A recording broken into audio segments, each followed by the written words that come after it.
اعوذ باللہ من الشیطان الرجیم بسم اللہ الرحمن الرحیم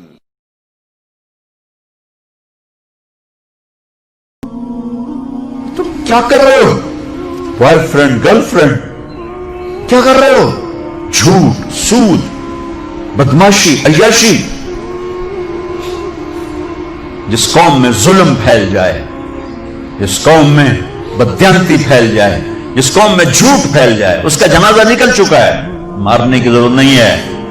میرے بچوں، ہم اس ملک کو بنائیں، اور اللہ کا قانون ہے کہ اپنے آپ کو بدلو.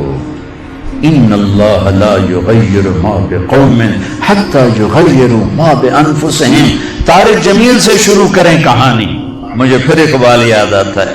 تجھے کیوں فکر ہے اے گل دلے صد چاک بلبل کی، تو اپنے پیرہن کے چاک تو پہلے رفو کر. یہ جو تم تھوڑے سے بچے بیٹھے ہو نا، اور ادھر پردے میں بچیاں بیٹھی ہیں، تم آج سے اس ملک کی فلاح کے لیے جینا شروع کرو. لہذا ہم کیا کریں؟ جو نبوت کا طرز ہے، اپنے آپ کو بدلو، اپنے آپ کو بدلو. میں اس دیش میں جھوٹ نہیں بولوں گا، اس دیش کو جھوٹ سے پاک کر دو. میں اس میں ظلم نہیں کروں گا، اسے ظلم سے دھو دو. میں یہاں دھوکہ کسی کو نہیں دوں گا، اس کو دھوکے سے پاک کرو. میں سود پہ نہ پیسے رکھوں گا، نہ سود لوں گا، نہ سود کے قرضے لوں گا، نہ سود پہ کاروبار کروں گا. میں اپنے ماں باپ کے پاؤں دھو کے پیوں گا. اپنے سے شروع کریں. میری نماز نہیں چھوٹے گی. اب لڑکے لڑکیاں کٹھے پڑھتے ہو، میری نظر کبھی بے حیا نہ اٹھے گی. یاد رکھنا میرے بچوں، جس کی نظر بے حیا ہو جائے، دنیا کے جنید بغدادی اس کے دل کو نرم نہیں کر سکتے. اس کا دل پتھر ہو جاتا ہے، اس میں خیر جاتی. میں انہی وادیوں سے نکل کے مدرسوں میں گیا ہوں. میں گورنمنٹ کالج لاہور میں پڑھا، میں سنگر تھا گورنمنٹ کالج لاہور کا، ڈانسر تھا. میں نے اس غلاظت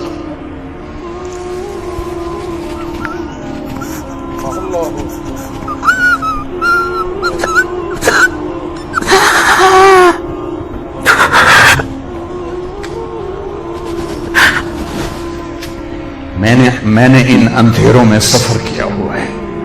میں نے ان ابلتے گٹروں کا پانی پیا ہوا ہے. میری راتیں ایسی خوفناک گزری ہوئی ہیں. میں کسی عالم گھر کا نہیں تھا، ایک بڑے ذمہ دار کا بیٹا تھا. میرے رب نے میرے نصیب وہاں سے نکالا. میں اس کا شکر گزار. اپنی جوانی کو داغدار نہ کرنا، 2 ٹکے کے نہیں رہو گے. میرے بس میں نہیں ہے کہ میں لڑکیوں کی تعلیم الگ کر دوں، لڑکوں کی الگ کر دوں، لیکن یہ تو کہہ سکتا ہوں کہ اپنی نظروں کو حیا سکھا دوں، انہیں حیا کا سرما لگا دوں. ورنہ میرے رب کی قسم، ذلت کے سوا کچھ نہیں. پاک دامنی اور حیا جیسا زیور کائنات میں کوئی نہیں ایمان کے بعد. چند دن پہلے مجھے ہندوستان کے لوگ ملے انڈیا میں.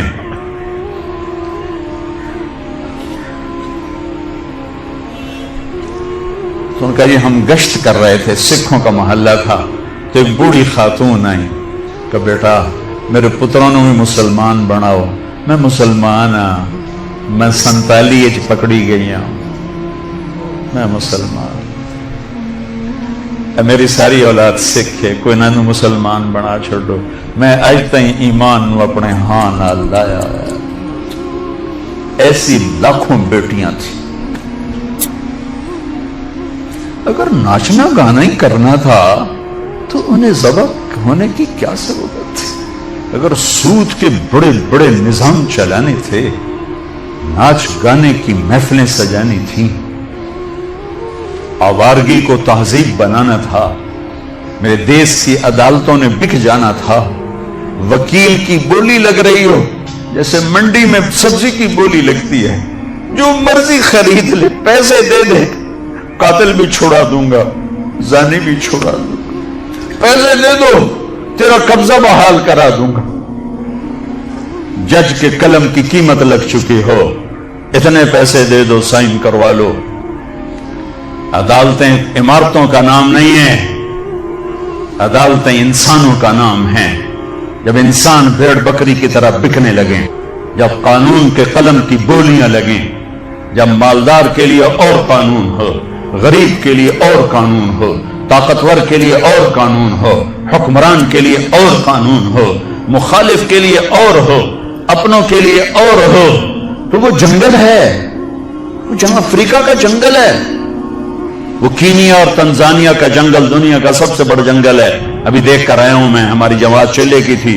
یہ اس سے بھی بڑا پاکستان ہو یا کوئی دیش ہو، میرا دیش ہے، میں اس کے لیے آنسو بہا رہا ہوں. پولیس کے رویے مالدار کے لیے اور، غریب کے لیے اور، طاقتور کے لیے اور، پیسہ دینے والے کے لیے اور، رشوت دینے والے کے لیے اور، ظالم کو پوچھنے والا کوئی نہ ہو، مظلوم کی سننے والا کوئی نہ ہو. یہ کیسی عدالتیں ہیں جہاں مظلوم کی صدا نہ پہنچ سکے؟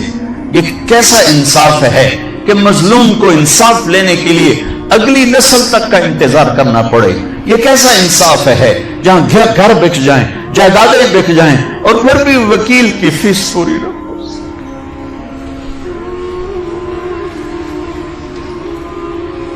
ہمارے بزرگوں نے بہت اچھا خواب دیکھا، بڑے ذبح ہوئے، بڑے ذبح ہوئے. چمن میں تخت پر جس دم شہ گل کا تجمل تھا، ہزاروں بلبلیں تھی باغ میں، ایک شور تھا غل تھا، کھلی جب آنکھ نرگس سی نہ تھا جز خار کچھ باقی، بتا تھا باغباں رو رو یہاں غنچہ یہاں گل تھا. اپنی تاریخ پڑھو اللہ کے واسطے. تم بھی کیسے نادان نسل ہو ہماری کہ صرف پیسہ بنانے کو اپنی زندگی کی منزل بنا کے بھاگے جا رہے ہو، بھاگے جا رہے ہو، بھاگے جا رہے ہو. پیسہ ہی سب کچھ، دولت ہی سب کچھ، عزت ہی سب کچھ، شہرت ہی سب کچھ. ایسی بیکار زندگی، ایسی بے مقصد زندگی. ایک موت ہے جو پیچھے لگی ہوئی ہے.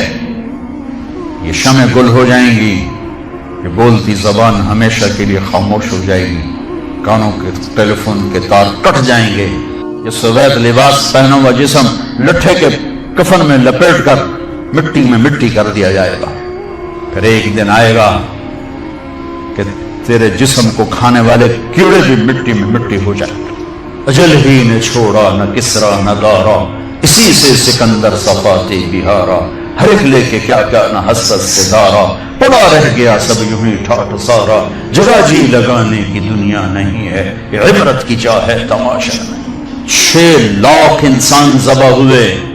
تو مجھے کبھی خیال آتا ہے کہ یہ امت اللہ کے سامنے پیش ہوگی، اللہ کے نبی کے سامنے پیش ہوگی، اور پاکستانی 6 لاکھ کے سامنے بھی پیش ہوں گے، اور ان کے ہاتھ ہوں گے اور ہمارے گریبان ہوں گے کہ ظالموں ہماری بیٹیوں کی عزتیں نیلام، ستلج ہمارا قبرستان بنا، راوی کی لہروں نے ہمیں کفن پہنا، چناب کی مچھلیوں کے پیٹ ہماری قبریں بنے، ہماری ہڈیاں بحیرہ عرب میں جا کے گریں، ہماری معصوم بچیاں آج بھی کفر کی قید میں زندگی گزار گئے، ان کے بچے جنتے جنتے جنتے روزانہ ان کے ضمیر پہ کیا قیامتیں ٹوٹتی ہوں گی.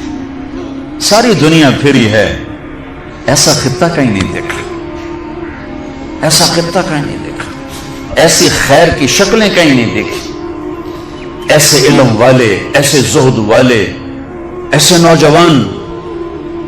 برائی اگرچہ ہے لیکن جو خیر کا پہلو میں اس ملک میں دیکھتا ہوں پوری دنیا میں کہیں نہیں دیکھتا، پوری دنیا میں.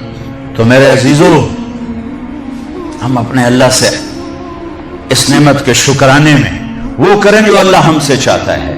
ہم اس ملک کو ٹھیک کریں کہاں سے؟ طارق جمیل سے.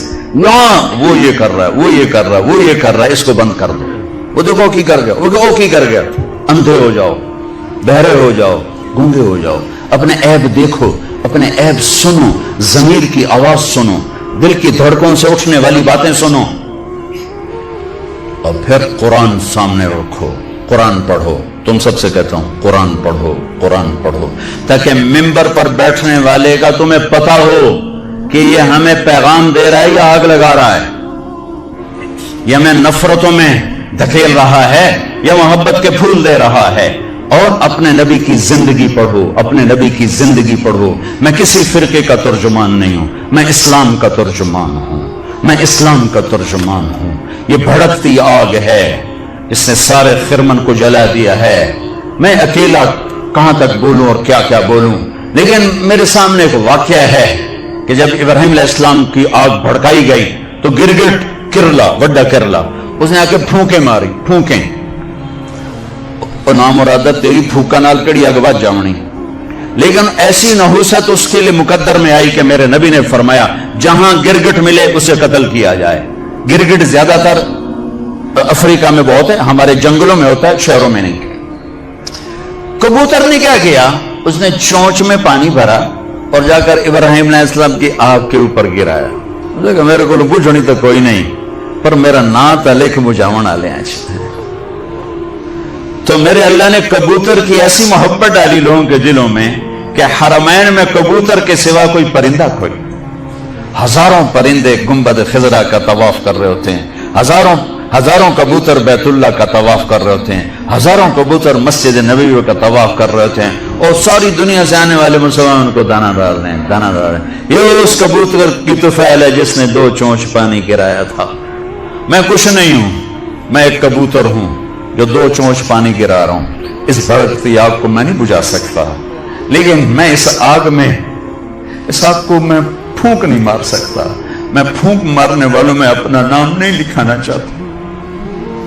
میں اللہ کے رسول کے دربار میں پیش ہو کے کہنا چاہتا ہوں, یا رسول اللہ, میں نے تو آپ کی امت کو جوڑنے کی کوشش کی تھی, آگے تمہاری مرضی, شیعہ بنو, سنی بنو, بریلوی بنو, دیوبندی بنو, وابی بنو, جو مرضی ڈھول بجاؤ, ارے مسلمان بن کے رہو, مسلمان بن کے رہو, امت بن کے رہو, امت بن. فَبِأَيِّ آلَاءِ رَبِّكُمَا تُكَذِّبَانِ